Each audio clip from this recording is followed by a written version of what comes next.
Nós damos continuidade à nossa série sobre Gênesis, com um texto talvez em comum. Você vai dizer, genealogia não serve para pregação, né? Aqueles textos que diz que um é filho do outro, que é filho do outro, que é neto do Beltrano. Isso é texto que a gente não prega, que a gente pula, né? Porque é texto que a gente não gosta nem de ler, né? Quando você recomenda alguém ler a Bíblia, daí ele chega lá no livro de Números, daí ele começa a ver aquele monte de genealogia, ele pensa, pula que esse aí não tem graça. Mas propositalmente eu não quis pular esse texto do capítulo 4 de Gênesis. Semana passada falamos de Caim e Abel, e ele tem uma continuidade, e às vezes a gente passa batido na continuidade do texto, porque pensa, genealogia, filho de Caim, quem se interessa? Filho de bandido, né? Então pula, nem importa saber. Mas ele traz uma temática muito importante, que é a temática da vida na cidade. E é uma temática que toca a nós todos. Alguém aqui não mora na cidade, mora no interior. Que não mora na cidade, agora eu lembro, alguém mora no interior, mas morava na cidade até pouco tempo atrás. A maioria de nós, então, mora na cidade, tem a sua vida na cidade, mesmo que não more mais na cidade, mas tem a sua vida na cidade, né? A vida depende daquilo que acontece aqui. E isso mostra uma tendência, não só no Brasil, que se tornou um país cada vez mais urbano, mas o próprio mundo se tornou um lugar cada vez mais urbano. Dá uma olhada nesse videozinho do IBGE. 2008 foi um verdadeiro divisor de águas. Não me refiro aqui à crise financeira mundial, mas sim ao fato de que, em algum momento nesse ano, pela primeira vez na história da humanidade, mais pessoas moravam em áreas urbanas do que em áreas rurais. Essa informação pode te surpreender. Afinal, no Brasil, desde meados da década de 60, a população já vivia em sua maioria em ambientes urbanos. Em 2010, já eram cerca de 85%. Estudos indicam que até 2030, cerca de 6 em cada 10 pessoas ao redor do globo viverão em cidades. Em 2050, essa expectativa é de 2/3 da população mundial. O futuro está, portanto, nas cidades. Se por um lado as cidades são eixos de ideias, comércio, cultura, ciência e produtividade, concentrando 70% do PIB global em apenas 2% da superfície terrestre, por outro, as altas taxas de densidade demográfica e o crescimento desordenado acarretam diversos problemas, como aqueles relacionados ao transporte, à poluição, aos resíduos e à segregação. Para se ter uma ideia, 60% do consumo global de energia, 70% das emissões de gases de efeito estufa e 70% da produção de resíduos advém das cidades. Além do mais, a concentração fundiária e a segregação de diferentes grupos são problemas que afetam desde cidades de países desenvolvidos até aquelas de países de menor desenvolvimento relativo. A gente percebe que a vida na cidade traz consigo uma série de problemas. E esses problemas atacam a todos nós, não é particularidade de um ou de outro, né? Pensa só num problema aqui que ataca cada um de nós. O que mais te estressa no trânsito? O que mais te incomoda quando você está no trânsito? E uma pesquisa realizada aí com motoristas no estado do Mato Grosso do Sul, diz que, em primeiro lugar, 90% das pessoas disseram que ser fechado é a maior causa de estresse no trânsito. Alguém foi fechado aí na vinda para o culto? Aí? Fiquei sabendo que sim, né? Alguém foi fechado aí na vinda para o culto. Ser encostado, né, aquele cara que fica andando atrás de ti ali, que parece que vai bater no teu para-choque o tempo todo, fica ali colado em ti. Ser encostado é outra coisa que está beirando os 90% das pessoas responderam que se incomodam muito por serem encostadas no trânsito. E outra causa de estresse é ter a vaga roubada no estacionamento. Você está para estacionar e alguém vem, passa na tua frente e rouba a tua vaga. E o que é que mostra tudo isso? Isso é só um pequeno recorte, um pequeno exemplo do que acontece na cidade e que acaba sendo para nós um motivo de estresse, de incomodação. O que isso tudo mostra é que Situações que impedem ou dificultam a mobilidade são as maiores causadoras de estresse, o que acaba gerando um comportamento agressivo, diz a Gislaine Maia de Macedo, professora da Universidade Católica do Mato Grosso do Sul. Situações que impedem ou dificultam a mobilidade. Esse é um dos maiores dificuldades da cidade, não é? Quando a gente, às vezes, fala de ir daqui onde nós estamos até do outro lado da cidade, e você fala que tem que passar pela BRF, o pessoal já tem calafrios, né? E isso que Concórdia não é nenhuma mega cidade para a gente se incomodar com isso. E a gente se estressa, e a gente se incomoda. E a gente parece que tem azia só de pensar em sair às 6 horas da tarde e passar pelo centro da cidade. Quando chove, então, aí era a hora que todo mundo queria ter um helicóptero, na verdade, né, para não precisar passar pelo centro. Esse é só um problema dos muitos que incomodam as pessoas ao viver na cidade. E me chamou a atenção uma música que eu ouvia, foi um certo hit, assim, ficou famosinha na Alemanha uns tempos atrás, e eu vou pegar a letra dela aqui para vocês, e ela traduzida diz assim, não vou exigir que vocês saibam alemão, então eu vou traduzir, bota ela no fundinho aí, assim, para o pessoal ir ouvindo, que é a baladinha alemã, não é uma banda cristã, tá? Mas a tradução dela é o seguinte: olá, olá, você está também tão entediado, nervoso e estressado pelo aperto da cidade? Você não está também há muito cansado das ruas, das pessoas, das massas? Você já não está cheio? Eu não consigo mais respirar, não consigo mais ver o céu, os prédios aprisionam a minha alma. Estou sempre ao alcance de todos, mas não alcanço nada. Eu não consigo mais ficar aqui. Vamos sair daqui. Além de Hamburgo, Berlim ou Colônia, a chuva deixa de encher as ruas. Nós conseguimos finalmente ouvir o mar e as ondas. Vamos, vamos, vamos. A cidade devora o sossego, com suas luzes tremulantes, engole dias e noites em si mesma. Rostos apavorados na massa que se aperta, todos precisam ser rápidos. E o refrão volta de novo. É interessante que você não precisa ser cristão, ter conhecimento da palavra de Deus, ou ver um texto bíblico criticando o problema da cidade, apontando os problemas do estresse, da vontade de ter tudo pronto para ontem, do materialismo, do egoísmo, do individualismo, para você sentir e perceber que há um sério problema e que as pessoas querem fugir. Parece que aquilo que um dia foi o alvo de cada pessoa, que é sair da zona rural e ir para a cidade para conquistar algo melhor, mais qualidade de vida, uma escola melhor para os seus filhos, uma vida melhor, se torna hoje quase que um desejo idílico de voltar ao paraíso que um dia foi perdido. A gente quer voltar para uma espécie de jardim do Éden que nunca existiu. Alguém aqui veio da agricultura, que veio realmente da zona rural para a cidade, que cresceu, vários aqui, eu sei que Concórdia é um lugar onde muita gente veio do interior e para a cidade.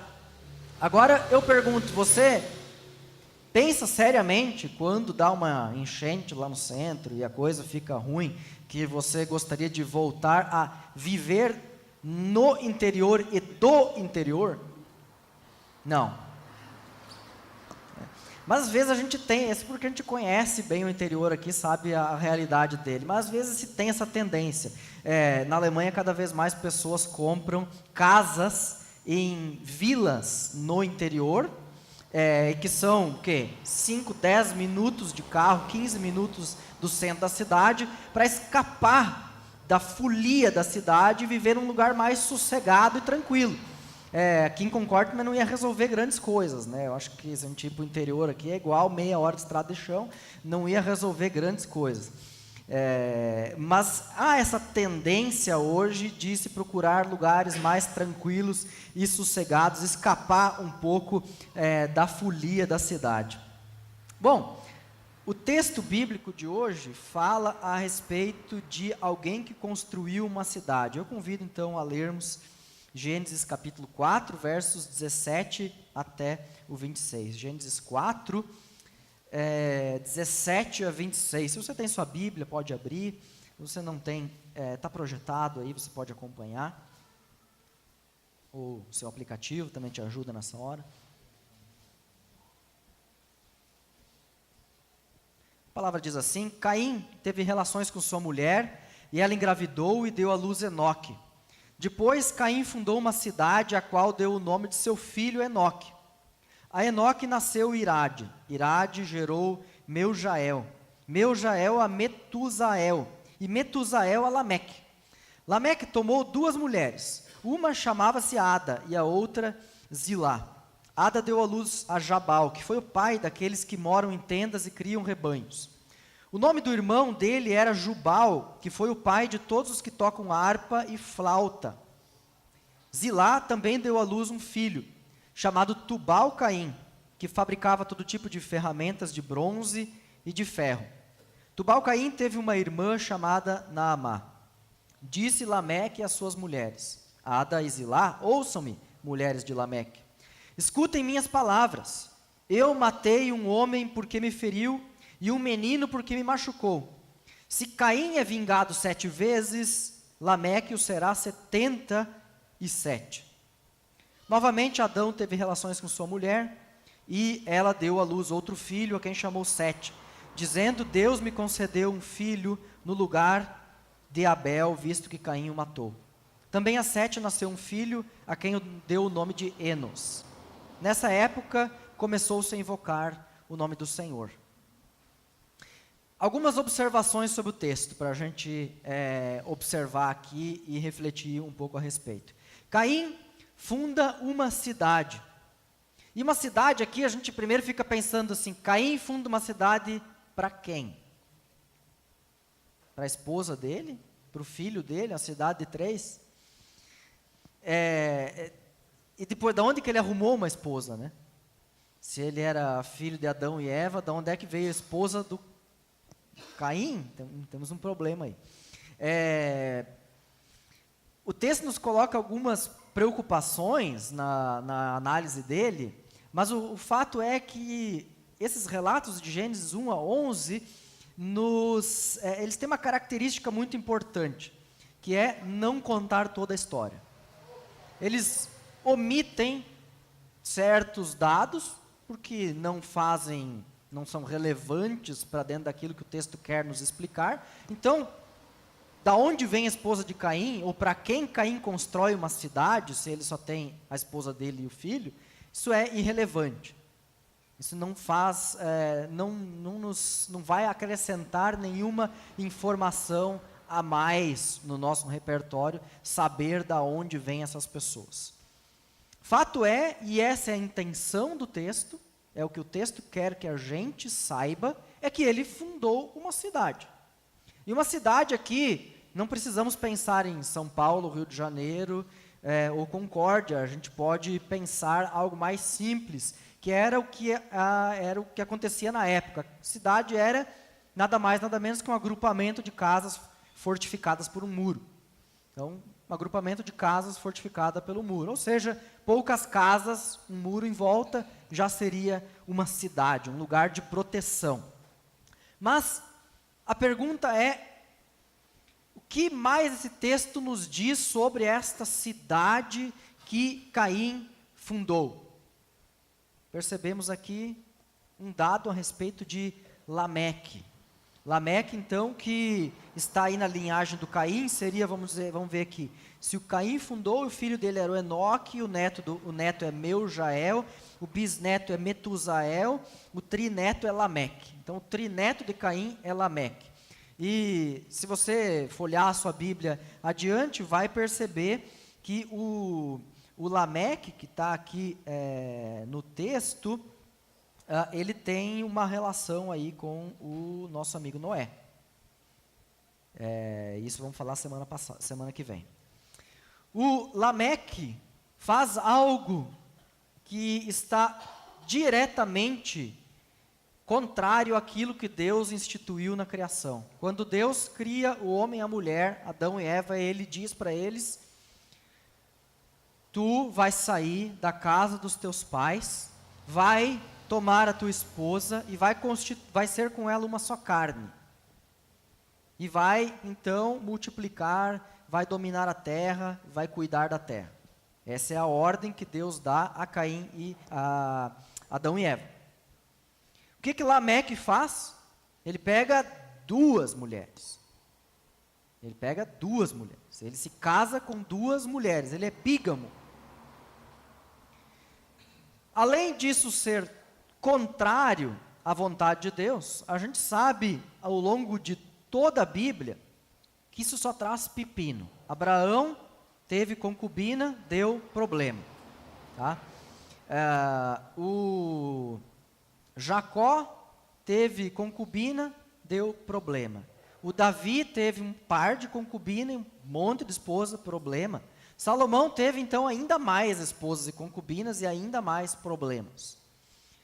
E não é só porque traz problemas, mas simplesmente porque é impossível, humanamente falando, você conciliar tudo isso.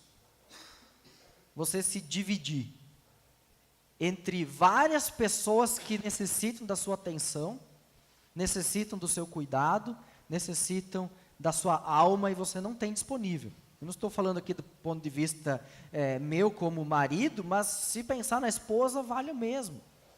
Você está ali dividida com um monte de pessoas que concorrem entre si por atenção, por afeto, por um lugar ao sol. Isso não tem como funcionar. Ou seja, Deus desde o princípio estabeleceu a monogamia.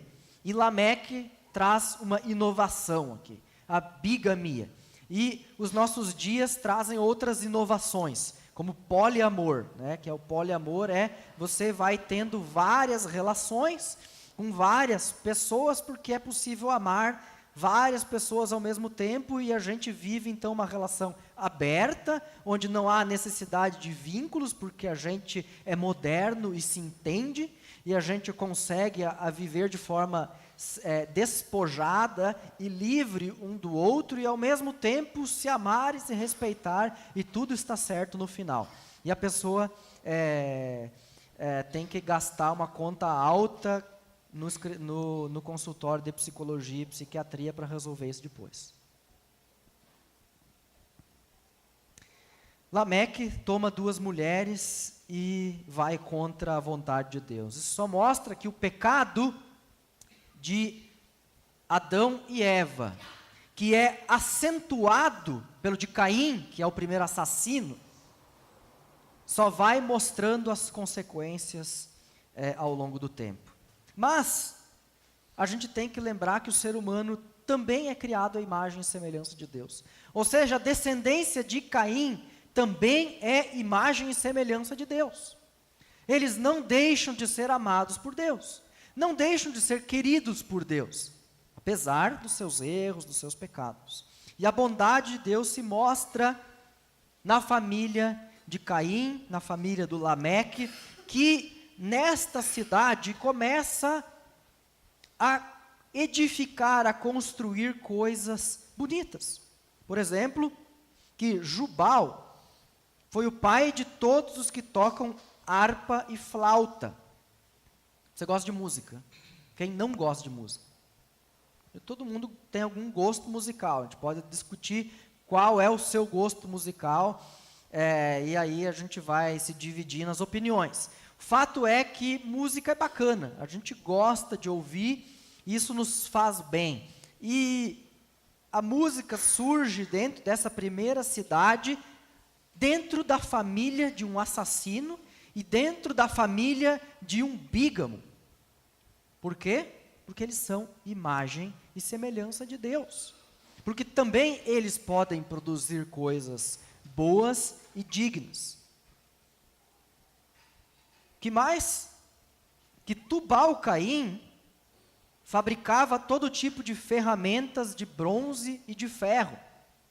Ou seja, se um deles era artista, o outro é ligado em tecnologia.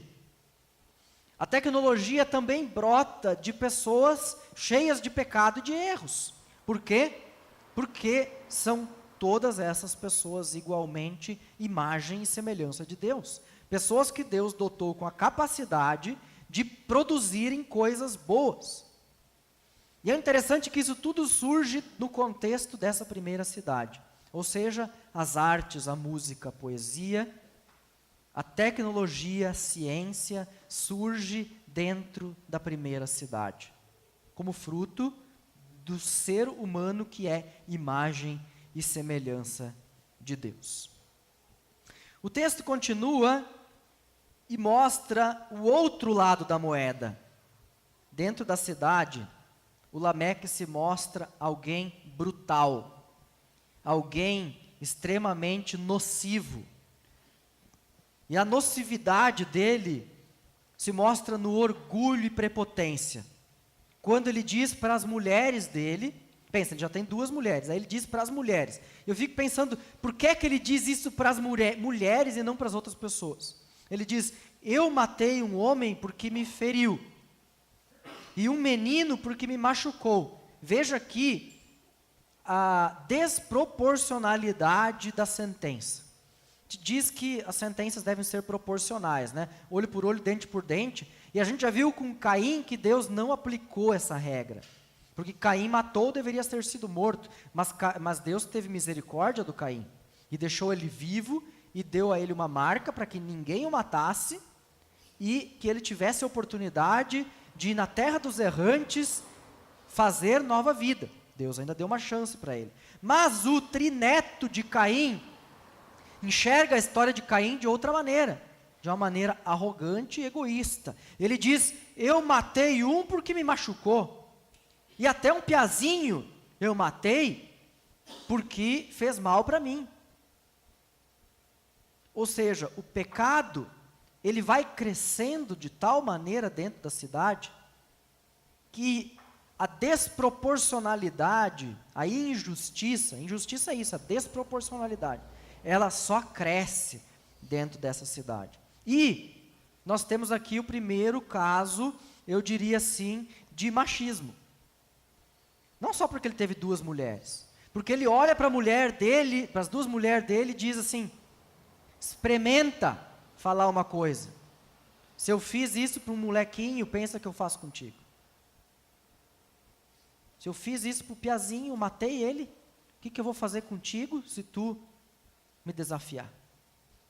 Então você pensa que o pecado só tende a produzir mais e mais maldade, mais e mais injustiça dentro da cidade. Mas, por outro lado, nós temos a genealogia de Adão, que gera Sete, que gera Enos, e o texto termina dizendo, nessa época começou-se a invocar o nome do Senhor. Então nós temos 2 genealogias, nós temos a do Caim, que tem coisas boas, mas também tem muito pecado. E a genealogia de Adão e Eva havia Sete e Enos. E a constatação no final, nessa época se começou a invocar o nome do Senhor. Bom, eu queria pegar esse tema, o gancho desse tema da cidade que Caim constrói para sua família, e observar alguns detalhes que a Escritura nos dá e nos deixa a respeito da vida nas cidades. Nem tudo é ruim, e nem sempre a cidade é vista como algo negativo. Nós vimos aqui uma série de pecados e injustiças, mas Deus, por exemplo, quando manda os israelitas tomarem as cidades, com Josué, que é ordenado a ele que deveria derrubar os muros de Jericó apenas dando volta e tocando trombetas e confiando na palavra do Senhor, ou quando ele deve liderar os exércitos e tomar a terra prometida e tomar as cidades, é para que o povo também viva em cidades. Ou seja, Deus não é primeiramente contrário à vida na cidade. Ele ordena que o povo viva em cidades. Mais tarde, o povo de Deus vai para o exílio, ou seja, eles têm um tempo em que eles conquistam a terra prometida, há o reino, Davi e Salomão, uma série de reis, esse reino se divide, e lá pelas tantas vem o declínio desse reino de Israel, e um povo vizinho toma este reino e leva para a Babilônia a elite dos israelitas como cativos. E lá na Babilônia o profeta Jeremias traz uma palavra muito interessante. Ele diz: trabalhem pela paz e pela prosperidade da cidade para a qual os deportei. Orem por ela ao Senhor, pois a prosperidade de vocês depende da prosperidade dela. Olha só que legal. Deus pega o povo que está no exílio, que está numa terra que não é sua, que está ali num lugar que não desejou, que está ali, na verdade, por causa do pecado que cometeu, e que foi deportado para esse lugar, mas está ali num lugar que é essencialmente pagão. Você vive num lugar que é essencialmente pagão, onde a maioria das pessoas pensam diferente de você. Não só te ignoram, mas também não veem com bons olhos a fé que você tem. Talvez em alguma medida esta tenha se tornado a realidade de muitos lugares no Brasil, onde as pessoas não veem com bons olhos a fé cristã. E Deus, através do profeta Jeremias, diz: trabalhem pela paz e pela prosperidade da cidade para a qual os deportei. Deus não diz: orem por chuva de fogo sobre essa cidade. Orem para que eu destrua ela. Não, orem pela paz da cidade e pela prosperidade da cidade, para que ela vá bem e para que haja paz. É interessante que Deus quer que a gente se comprometa com o bem do lugar onde nós vivemos. Um outro texto que fala de cidades mostra a vontade de Deus para o futuro. Em Apocalipse 21, lemos: e vi a cidade santa, a nova Jerusalém, que descia do céu da parte de Deus como uma noiva belamente vestida para o seu marido. No céu, vamos dizer assim, no reino de Deus, na eternidade, nós não teremos sítio. Sei que talvez você goste do seu sítio. Gosta de deixar ele bonito e tal, legal, é o lugar de refúgio, é o lugar onde a gente vai buscar um sossego e quer fugir dessa loucura, como diz a música que eu traduzi no começo, que a gente quer deixar tudo, parar de olhar para essa selva de concreto e ir para um lugar sossegado. Mas a verdade é que na eternidade, no céu, nós viveremos na Nova Jerusalém. Nós viveremos numa cidade. Pensa que implicações isso tem, então, para a nossa vida na cidade hoje. O fato de que Deus quer a paz e o bem da cidade e que Deus planeja que a gente viva para sempre em uma cidade.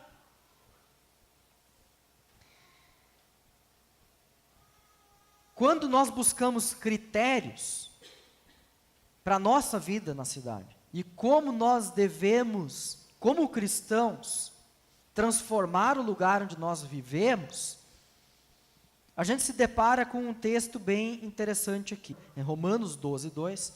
Experimentem a boa, agradável e perfeita vontade de Deus para vocês.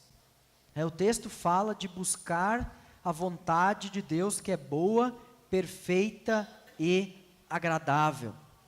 Se nós aplicarmos este princípio para a vida na cidade, nós percebemos que nós deveríamos buscar, almejar por uma cidade que é boa, que é agradável de se viver e perfeita, como é a vontade de Deus. Mas você vai dizer: não existe esse lugar. De fato não existe, e não tem como existir. Nós não vamos alcançar isso, mas esta é a vontade de Deus. Se nós buscamos com as nossas ações, e eu digo aqui as ações individuais nossas, espelhar a vontade de Deus, que é boa, perfeita e agradável, por que não espelhar a vontade de Deus dentro do ambiente onde nós vivemos, buscando construir um lugar de paz e prosperidade, onde a vontade de Deus, que é boa, perfeita e agradável, se mostre? Esse é um princípio básico do reino de Deus e que nós somos chamados a nos engajar nele. Nas artes é dito que a boa técnica precisa vir acompanhada de uma excelente execução. A boa arte, a boa técnica precisa vir acompanhada de sua excelente execução.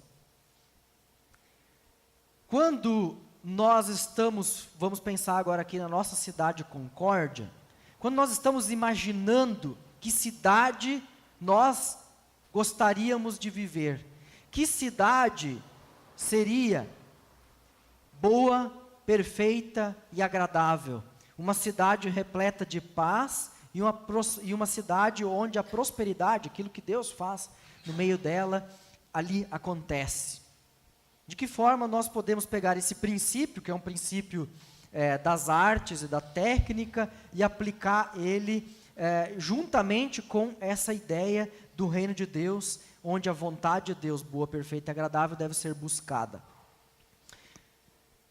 Precisamos de um time, e nós somos um time. Nós precisamos de pessoas de todas as áreas, da educação, da construção, do planejamento, da política, dos meios sociais, dos tecidos sociais. Todos os tipos de profissões precisam existir e precisam trabalhar em conjunto para pensar e sonhar uma cidade que é boa, perfeita e agradável conforme a vontade de Deus. E para isso nós vamos precisar usar das melhores técnicas disponíveis na nossa mão e executar as melhores técnicas com a maior excelência possível. Se nós não formos excelentes naquilo que nós fizermos e não aplicarmos o melhor conhecimento técnico que nós temos, nós não teremos uma cidade boa, perfeita e agradável. Vou dar um exemplo simples. A lei diz que precisa ter calçada, certo?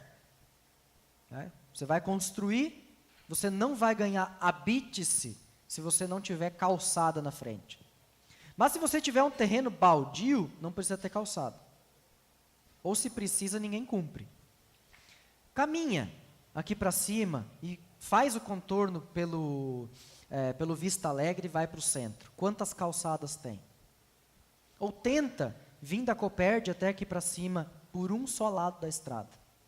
É possível? Quem faz? Mônica faz esse caminho, né? Não dá. Não dá. Tenta com um carrinho de bebê. É impossível. E não é por causa do morro. É impossível fazer isso. Por quê? Porque a legislação para construção tem um princípio. E o princípio é, cada um faz o que quer. Cada um faz o que quer. Esse é o princípio. Aí eles descobriram que um jeito de ter calçada é obrigar o cara que constrói algo a fazer calçada. Daí eles conseguiram amarrar. Mas aí a gente tem esse mosaico, que é uma calçada um tipo, uma calçada outro tipo, uma calçada com inclinação impossível, uma calçada com degrau que não vi em engenharia nenhuma, um degrau daquele tipo. E você tem essa bagunça que não é nem boa, nem perfeita, impossível, agradável, então nem se fala. Por que não, por exemplo, que a gente tem uma calçada decente na frente da igreja? A gente tem, mas eu penso, se alguém vier ao culto, eu não sei, vocês estacionam lá em cima, tem calçada para descer? Tem dos dois lados? Ou só de um lado? Tem. Tem dos dois lados, graças a Deus. Tem dos dois lados. Às vezes são coisas simples que a gente não percebe e não dá importância. Mas faz a diferença na vida de alguém que precisa se locomover do ponto A ao ponto B na nossa cidade. Aí você vai falar de embelezamento da cidade. Pensa quais são os lugares em Concórdia em que você tem prazer de ir. Onde é que as pessoas vão no seu lazer? Parque de exposições, que graças a Deus estão fazendo uma pracinha lá para ficar bonito. E tem o que mais? Rua coberta, com a praça no centro. E um em outro parquinho para as crianças. Inauguraram um aqui em cima. Tem que dizer, fizeram algo bom pela cidade. São poucos os lugares de prazer que são bons, perfeito não é, mas já está a caminho pelo menos, e agradável, alguns deles são agradáveis. Mas será que é só isso? Será que essa é a cidade que a gente sonha e almeja e tem o desejo de morar?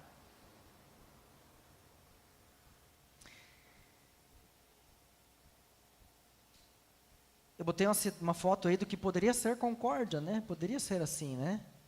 Verde, colorida, tem morro, é Oslo, na Noruega. Tem morro e dá para ser bonito. E dá para ser prático, e dá para ser organizado, e dá para ser legal. E você precisa ser de primeiro mundo para fazer isso? Não, não precisa. Se a gente lembrar de uma coisa bem importante, quando Deus nos cria, vamos lembrar de Adão e Eva. Deus cria Adão e Eva, dois indivíduos, e eles dizem para Adão e Eva, que eles devem cuidar e guardar do jardim que Deus criou. Há um princípio ali que significa, eu preciso me importar com o outro. E esse princípio Jesus traduz nos dois primeiros mandamentos, os dois maiores mandamentos. Ame ao Senhor teu Deus, acima de todas as coisas, e ame ao teu próximo como a ti mesmo. Infelizmente, também nós cristãos colocamos o princípio da liberdade, da individualidade, acima do amor ao próximo. E quando nós falamos de cidade, nós olhamos primeiro para o nosso umbigo, e depois para o próximo. Quando você constrói uma coisa, você pensa no próximo ou você pensa só no que vai ser bom para a sua família? Quando nós discutimos uma legislação, e provavelmente na Câmara tem discussão sobre legislação, o tempo todo, o Departamento de Obras deve ter um monte de discussão sobre legislação. Quem se envolve nisso? Quais são os cristãos? Me dá o nome dos cristãos se envolvendo no debate sobre legislação, sobre plano diretor, sobre urbanismo, sobre organização do espaço viário, sobre trânsito. Será que a Bíblia não diz nada sobre isso? Parece que diz um monte. Busquem a paz e a prosperidade da cidade. E esse texto de Jeremias 29 tem mais uns detalhes ali. Construam casas e estabeleçam-se nelas, no meio da cidade que é Babilônia. No meio da Babilônia, construam casas e estabeleçam-se nelas. Para quê? Plantem pomares e comam os frutos. Casem-se e tenham filhos. Trabalhem pela paz e pela prosperidade. Nós temos um mandamento de Deus para com Concórdia. Nós temos uma contribuição a dar para a nossa cidade.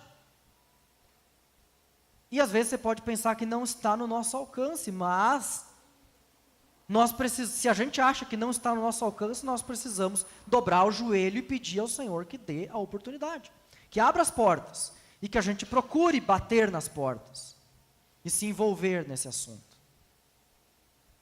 Para que de fato a gente possa ter uma cidade que é boa, perfeita e agradável aos olhos de Deus. E que seja uma cidade repleta de paz e prosperidade como o Senhor deseja. E que o parquinho que construíram ali em cima no Vista Alegre, que é um pequeno oásis, é um monte de terreno baldio, com lixo jogado por todo lado. Eu fui hoje à tarde lá com as crianças. É lixo jogado, é sofá velho, tocaram fogo, deixaram ali do lado. É gato morto jogado do lado do parquinho. A folia, o cara passou de carro, tinha sacola, ele parou o carro, tirou a sacola engatada no carro dele em vez de botar para dentro e levar embora, ele simplesmente jogou no mato do lado da via e seguiu embora. Aquele parquinho era uma espécie de jardim do Éden no meio daquela Babilônia monstruosa, que é aquela rua. A gente precisa orar e a gente precisa ir e fazer mais, para que a nossa cidade seja agradável, para que quando você dê a sua voltinha por Concórdia, você se alegre com a cidade que você tem. Para que quando você saia de carro, embora vão te fechar, embora vai ter estresse sim, mas que você, ao passar com o seu carro, tenha um vislumbre de algo que é bom, agradável. Se não é perfeito, mas que busca a perfeição. Que Deus nos ajude, como igreja, a dar uma contribuição para essa cidade, que transforme ela num lugar de paz, prosperidade, num lugar que é bom, perfeito e agradável, como é a vontade de Deus. Amém. Vamos orar? Senhor Deus, nós precisamos confessar o nosso pecado, Deus.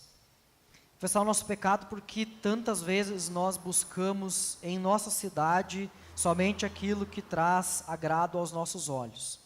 Buscamos edificar aquilo que traz benefício para a nossa família, para nós, mas não nos preocupamos com o próximo.